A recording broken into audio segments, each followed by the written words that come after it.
अस्सलाम वालेकुम अदा कामरान सिंधी साहब छा हाल अदा खुशां ॿियो ख़ैर अदाई उस्ताद जलाल चांडे जी हिकु यादगार प्राइवेट महफ़िल वालम 104 जी केसट मां अवां ॾे मोकिलियां थो ऐं अवां पंहिंजे यूट्यूब चैनल ते ऐं फेसबुक ते लॻरायो जीअं उस्ताद जलाल चांडे जा परस्तार हिन वालम 104 जा गीत ॿुधण जी ख़ुशि थियनि ऐं अवां जो ख़ादिम शाइर शमन अली मलिक गौसपुर कंदड़।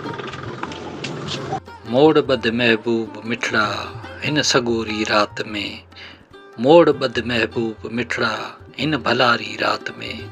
दोस्तों तमामु ख़ूबसूरत कलाम आहे उस्ताद जलाल चांडे तमामु प्यारे अंदाज़ में ॻायो आहे ऐं जो शाइर आहे मंठार फ़कीर रहमतुल्लाह अलैह। वाह जी शाइरी आहे दोस्तों। वीडियो खे लाइक कयो, कमेंट्स कयो, दोस्तनि खे शेयर कयो ऐं ॾिसंदा रहो पंहिंजो चैनल कामरान जानी सिंधी यूट्यूब ते ऐं पेज फेसबुक ते।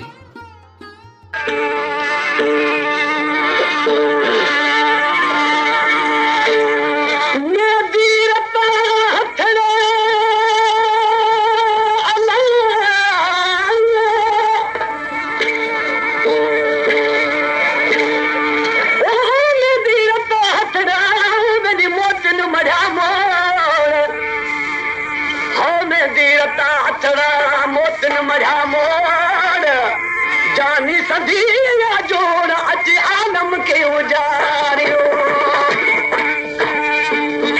मोड़ मत महबूब निकला इन सदोरी रात में, मोड़ मत महबूब निकला इन सदोरी लख मुबारक लख मुबारक लख मुबारक लख मुबारक सब तुम्हारी बात में, मोड़ मत महबूब निकला इन सदोरी रात में, मोड़ मत महबूब निकला इन सदोरी रात में।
पेशकश कामरान जानी सिंधी।